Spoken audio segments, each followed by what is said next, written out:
Well, hello guys, welcome to episode 57 of Gottne Till I Die. This is the save where we are trying to take Gottne IF, this tiny footballing club, to the top of Swedish football. Last season we were second, and so we are doing very, very well in the top league. This is an FM20 save, and we're continuing this, certainly over the beta period in the same way we were before, but we will also continue it past that period if we're still in a job. Now, we've coming back for the next season, which is the 2034 season. And let's have a little look first of all at the transfers, because we've made quite a few transfers. As you can imagine, you heard last time all of the players who have been released. Let's have a look who has actually left the club in addition to that. So Bjorndal and Bowman, the kind of two strikers who weren't getting many games, they've gone out on loan. Surprisingly, Bowman's been loaned to Norrköping, which I don't get. We're not particularly playing well for them. And Helmer Anderson, we did get rid of him, not for much money, but I think it made sense. He's gone to Inter Turku, and hopefully he does well there. He's got a lot of good things. So I think the last time we were together, I told you about this signing Mats Nilsson, which was kind of accidental. Other players bought in.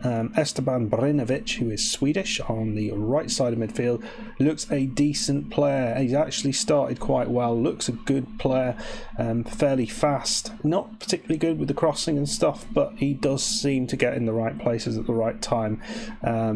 So I've been quite impressed with that. I thought he was going to be back up to Henningsen, but actually he's been playing most of the games. Other players bought in. Jonathan Jonsson is bought in on loan, a striker. This guy is from Inter, not Inter Turku, Italian, worth a fair amount of money. He's got a reasonable dribbling, finishing and first touch stats, good technique, good acceleration, so a fast strike. He's not played an awful lot, as you can see. I don't think he's played in the league yet, due to injury and various other things. So that's someone to bulk things up front. And then Sheikh Diop from Generation Foot for £500,000. This guy looks a decent player, only 19 years old, finishing not great, vision not great, but you look at many of the other stats there at 19-year-old, attributes at 19 years old, that looks a fairly good dribbling and first touch. So he should, you think, if you're playing him as an advanced forward, you hope that he would be able to get through over the balls over the top we're having, and he would be able to make the most of those opportunities. Maybe his finishing might let him down, but he's got a reasonable composure and reasonable decision making. So I think that looks a good player. So maybe we paid a little bit over the odds for him, but I'm quite happy having him in. Daniel Johansson, we've had him before. He is basically some additional cover in the centre of midfield because Simpson's left. Samare's getting on a bit, so we needed a little bit of cover there. 3-star player. He has been here before. He didn't do great previously, but we were playing him as an attacking midfielder. I think we can play him in that midfield role.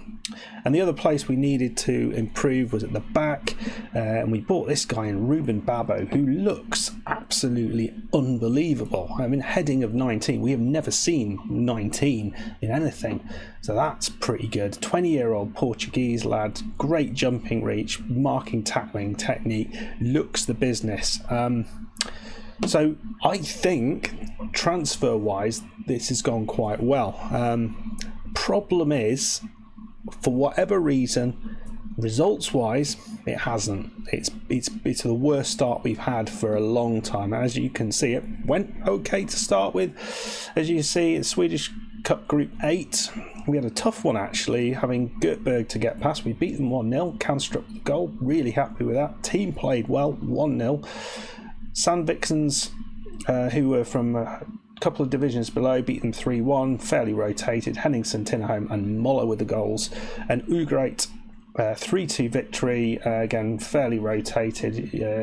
Jonsson with a couple and Svensson with another goal. So we got through with 3 wins out of 3 out of that, and we drew AIK. I know, bloody AIK. Now they were 1-0 up and playing pretty well. We were creating chances, but we just weren't able to break them down. I thought it was going to be another one of those games. And then we go and score in the 90th minute to level things up and take it into extra time. I thought, maybe this time. And then Brinovic got a 93rd minute goal, and we were doing all right. We were creating chances. We were limiting their chances. And I thought, wow, great. Could we actually beat AIK in the cup and then take ourselves through to the next round? That would be awesome. But yeah, typical. 115th minute goal, 121st minute goal to beat us. Oh, dear me. Laptop out the window. So then we come into the league and start off with a game against the team with a long name. Hat-trick from Krebs. All looked very, very good. Simple. Played Göteborg. Good game. We lost 1-0. They probably just about deserved it, but there wasn't a lot in the game, and it's turned out they're probably they've started the best. They're top of the league at the minute, so it's not a bad, not terrible result, that. Then played Falkensburg, beat them 7-2. Kanstrup with 4 goals, Krebs, Jonasson, Brinovic. And then this happened. We've been on a 3-game losing streak losing to Sirius 4-2. Moller and Krebs with a goal. Don't know what happened here. We absolutely dominated. We were 1-0 up. We scored another goal which looked good, and suddenly it was taken away from us. Didn't really explain why. And then they scored from the same highlights. So that was fun. But the goals that were going in were not lovely goals. It was, high balls into the box and us missing headers. Considering we've got a 19 attributed player with a heading of attributes of 19, we shouldn't be conceding headers. But anyway, so I thought, well, it's probably a one-off. Then we played Jönköping Södra away from home. Played really well. Lost 3-2. Same thing happening. We were 1-0 up. Kanstrup with a goal. They scored again. And then they scored 2 late goals. We did level it up from Tinnerholm, but I didn't quite get what was happening. Then played Norrköping just and lost 3-1. This was more of an appropriate result in that it was an even game, not that we absolutely dominated the game. We had more shots than them, we had more clear-cut chances than them. Camp with a goal, lovely goal actually, ran through their entire team. But yeah, so we come here at the end of April and we are in 12th, and really not doing very well.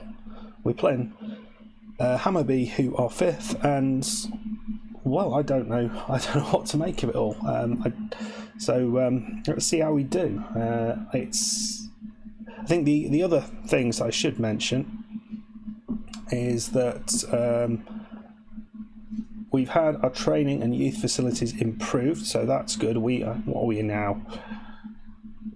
So facilities now, youth facilities are below average, and we've got adequate training facilities. So it's improving. I did try and improve the youth recruitment, but they said no.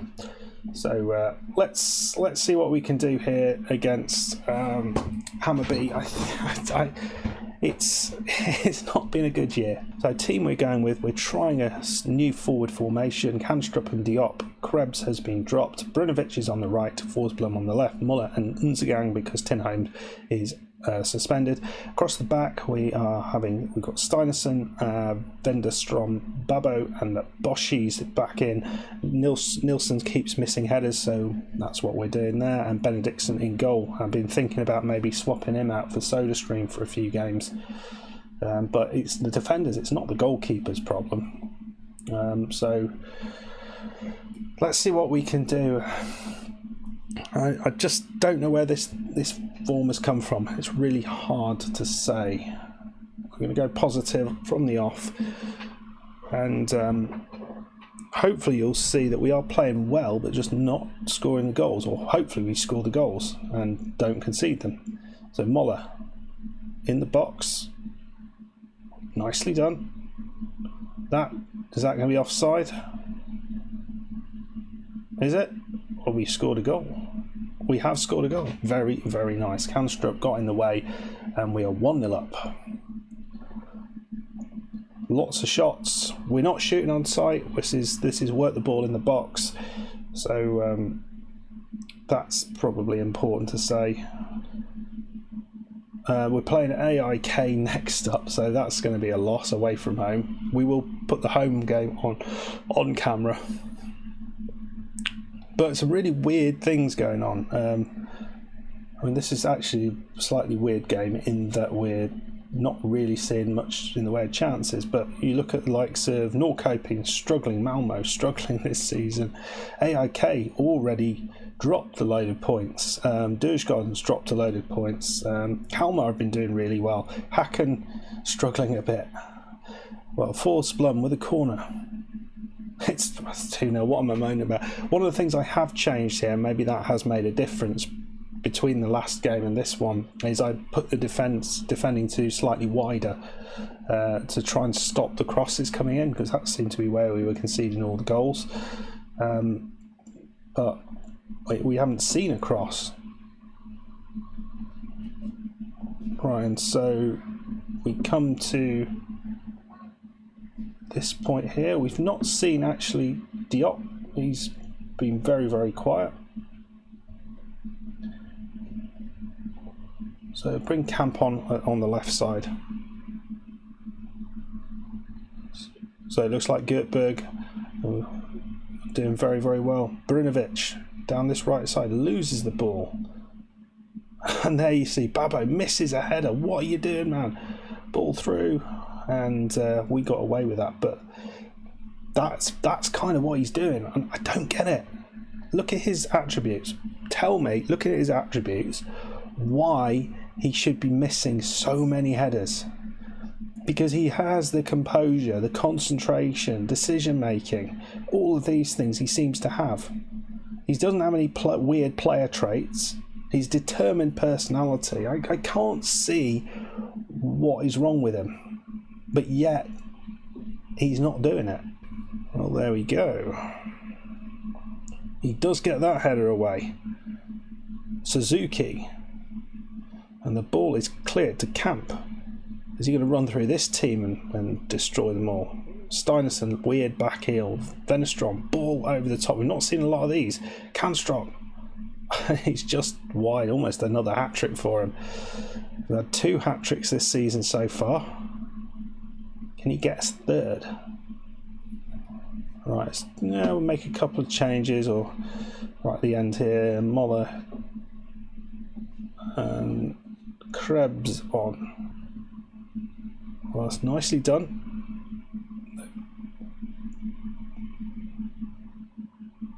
Land out wide here to Bertilsson. That's a lovely challenge. Oh, he crossed it. They're not allowed to do that. And it's 2-1. I mean, it's a lovely, it's a nice tackle there. Defence didn't really. I mean, what was quite interesting, Svensson, we had another one of these sort of goals where the player slid in and they completely injured Svensson for like 2 months. No foul. Very annoying. Well, that's pleasing. Our losing loss has ended, so we are 9 points in 9th in the league, and hopefully that means we'll go on a little bit of a run. Can we beat AIK? It's a very, very good performance against a team who were playing really well. Okay, guys, well, we're going to come back again, probably somewhere in here,